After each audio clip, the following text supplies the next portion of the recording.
In the entire sweep of the Crusades, few moments erupt with the sheer violence and shock of what happened at Arsuf. Imagine this: 12,000 exhausted Crusaders, sunburned, dehydrated, and pushed to the brink of collapse, was suddenly turning and obliterating one of the largest armies the medieval world could muster. In just 17 minutes, Richard the Lionheart shattered a force of 30,000 of Saladin's finest warriors, men who, until that morning, believed themselves unstoppable. What unfolded next rewrote the rules of medieval warfare. 7,000 Muslim soldiers fell. Only 700 Crusaders died in return, a 10-to-1 kill ratio so extreme that even contemporary chroniclers questioned whether it could be real. But it wasn't magic, it wasn't luck, and it certainly wasn't numbers. It was discipline, weaponized patience, it was psychology. Pressure turned into a trap, and above all, it was Richard's ability to wait until the exact heartbeat when chaos would become victory. This wasn't just a counterattack. It was the moment the myth of Saladin's invincibility cracked. But to understand how those 17 minutes became legend, we have to go back 7 brutal days. Richard had just taken Acre after a siege that drained both his army and his will. And at that crossroads of fatigue and ambition, he faced a decision that could determine the fate of the Holy Land: march inland toward Jerusalem, or take the safer road south along the Mediterranean coast toward Jaffa. He chose the coast and walked straight into Saladin's trap. The road from Acre to Jaffa stretched nearly 80 miles, boxed in by the sea on one side and rough, forested highlands on the other, a perfect killing corridor.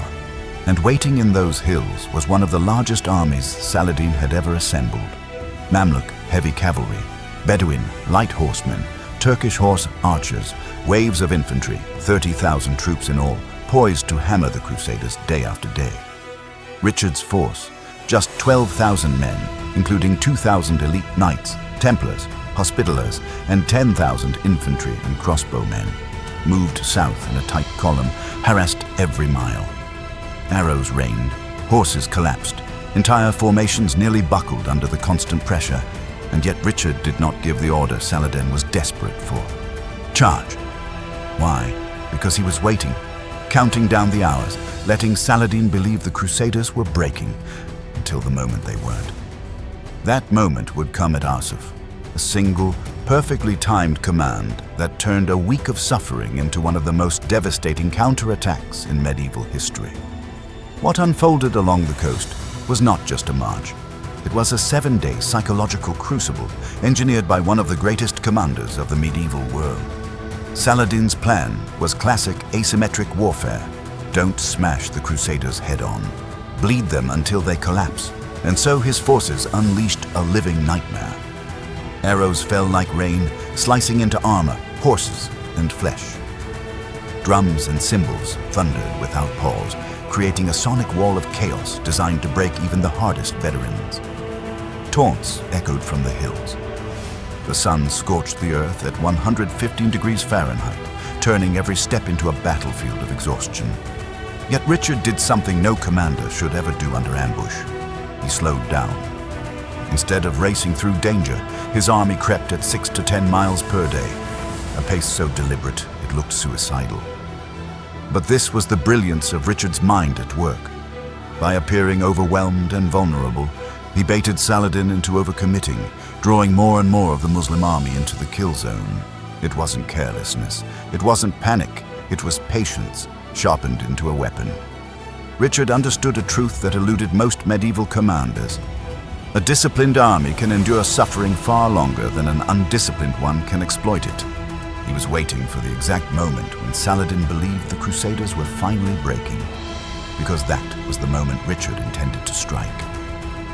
As Saladin's army swarmed the hills, Richard's men marched south in what chroniclers later called the Iron Box, a triple column formation designed not for speed, but for survival. At the front, the Hospitallers, elite warriors hardened by years of desert warfare, absorbed the brunt of every charge. In the center, beneath the flapping royal standard, Richard commanded the core of his infantry and crossbowmen. At the rear, the Templars, the most feared knights in Christendom, guarded the vulnerable tail of the column. But here was the rule that terrified even the toughest knights. No one, not even a Templar, was allowed to charge without Richard's personal signal. 3 trumpet blasts, nothing else, Disobey, and you would be executed. This iron discipline was the only thing holding the Crusaders together as the days dragged on. Men marched while covered in arrows. One knight, according to accounts, took 7 arrows in his body and still refused to leave formation. Others cracked under the constant hammering and broke ranks, and were immediately cut down by Saladin's cavalry. Every hour in that suffocating heat chipped away at morale. Every mile slowed their march even further, and yet the iron box did not collapse. Because while Saladin believed he was grinding the Crusaders into dust, Richard was tightening the spring. What looked like attrition was preparation. What looked like despair was discipline. And with every step south, the Crusaders were moving closer to the exact battlefield where Richard intended to unleash the blow that would reshape the entire Third Crusade.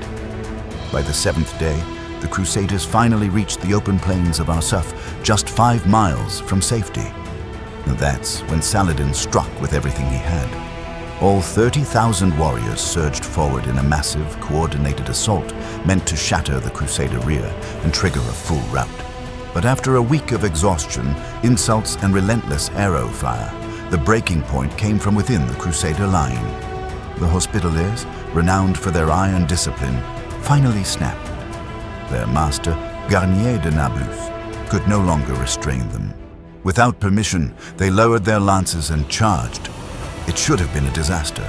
A premature charge could have unraveled the entire formation. But Richard reacted with the instincts of a battlefield genius. In a single heartbeat, he transformed chaos into opportunity. He gave the signal. 3 trumpets, 1 command. All-out attack.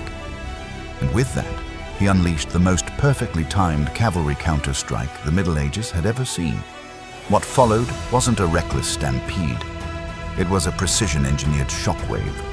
The Hospitallers on the right, the Templars on the left, and Richard's own knights thundering down the center formed a 3-pronged assault that hit Saladin's army like a medieval freight train. War horses barreled forward at nearly 35 miles per hour, delivering over 200 pounds of armored destruction into light Muslim cavalry. The impact obliterated everything in front of it. Lances shattered. Swords flashed.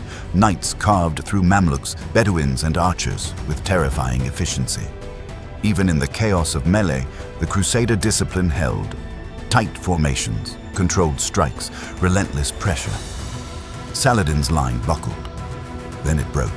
His elite center collapsed under the weight of steel, and the reserves, the men who had never known fear, turned and fled. In a matter of minutes, one of the largest armies in the Near East was in full retreat.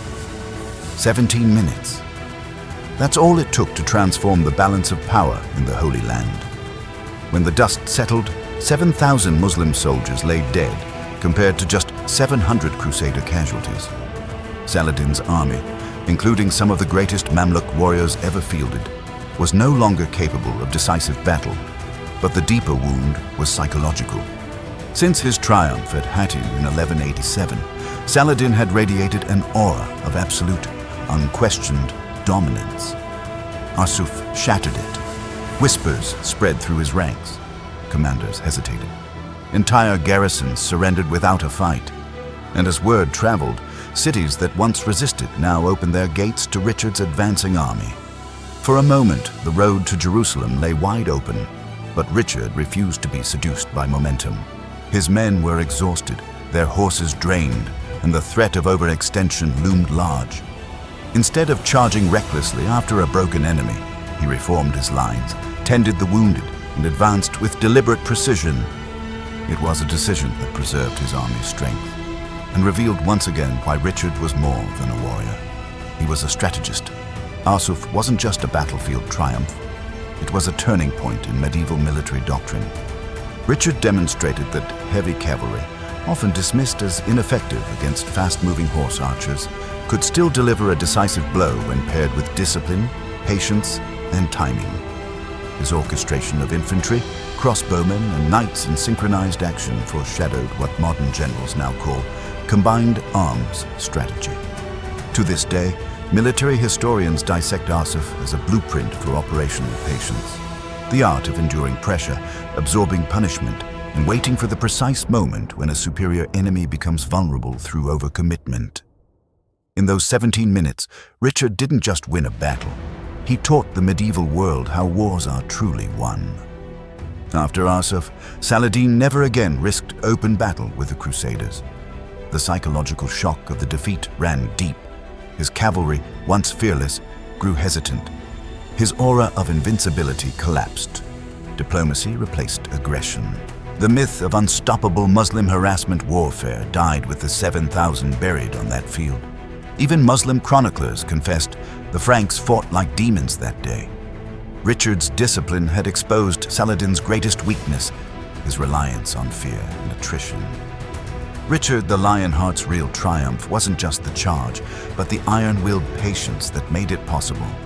For 7 days, he endured torment, waiting for the perfect moment. When it came, he unleashed hell with terrifying precision. Arsuf wasn't just a battlefield victory. It was a masterclass in restraint, timing, and leadership. In war, as Richard proved, the deadliest weapon isn't the sword, it's patience.